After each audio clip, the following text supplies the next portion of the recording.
Hi, I'm Stuart Berryhill, and today you're going to learn how to find the area of a sector and an arc length. Let's get to it. Lesson 35. To find an arc length, here's an example of what an arc length would be that we need to find.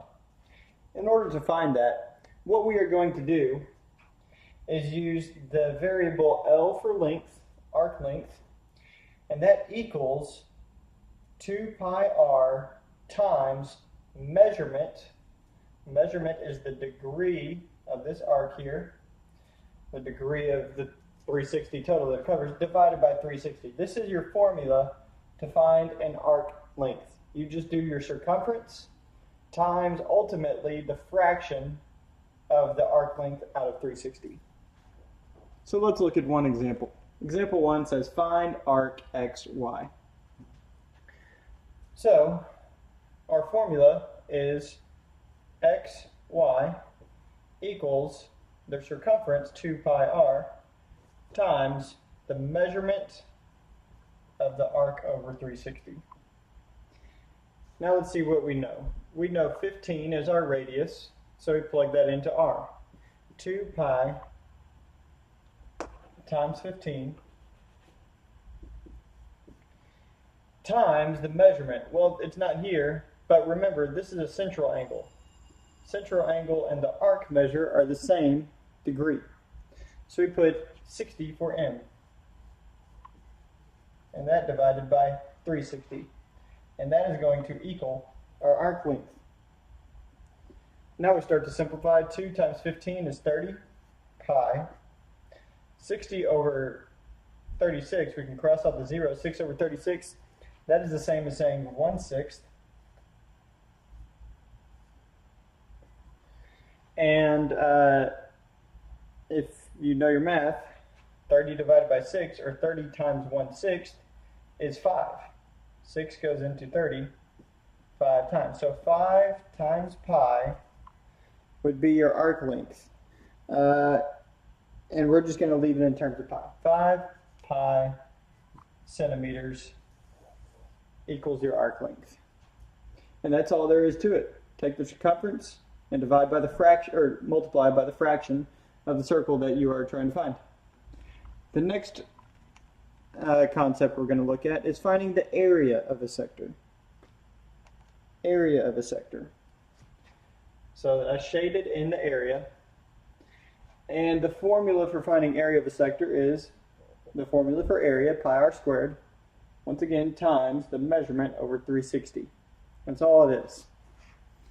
And so in example 2, it says find sector x, o, y.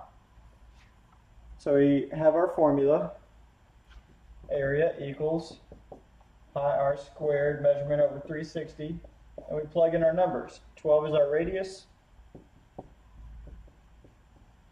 and our measurement is 95. Okay, 12 squared, order of operations, exponents, 144 pi.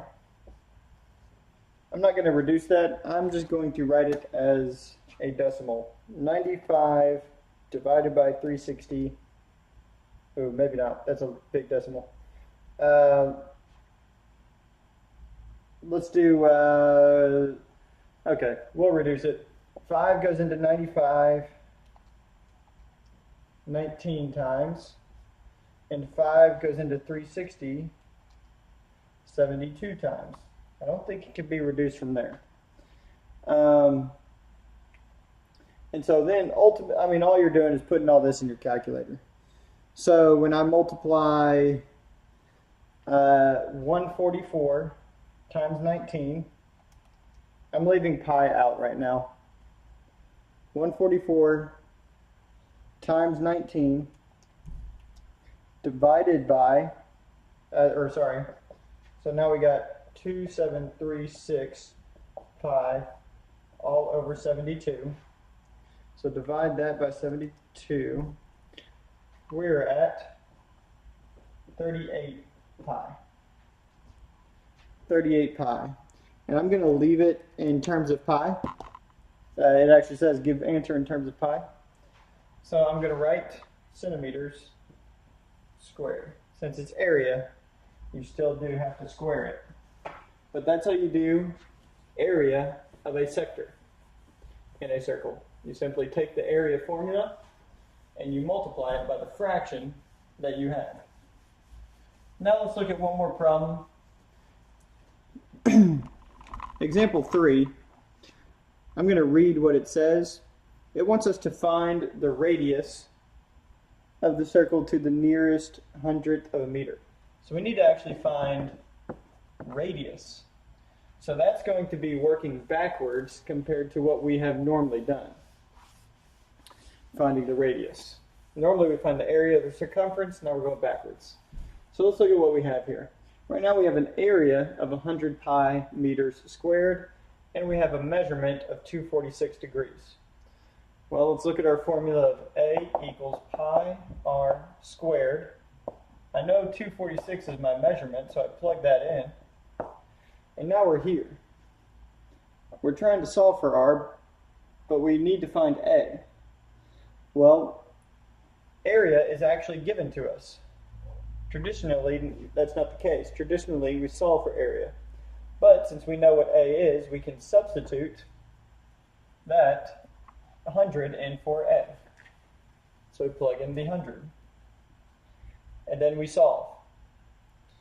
So I'm going to divide 246 by 360. And that gives me 0.683 repeating. Then I divide by 0.683 repeating to both sides. Alright, put that in my calculator. 100 divided by, and that gives me 146 rounded to 34 equals pi r squared. Now from here, to get rid of the pi is being multiplied by radius squared, so if it's being multiplied, we divide to get rid of it. So I divide my 146.34 divided by pi. I'm actually typing in 3.14, and I get 46.61 equals radius squared. 46.61 equals radius squared. Now, to get r by itself, square it, square both sides. So the square root of 46.61 equals roughly 6.83.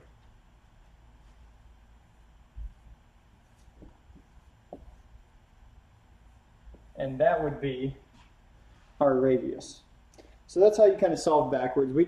That time we just substituted 100 in for area, but you always look at what you can substitute in, and that is area, sectors, and arc lengths.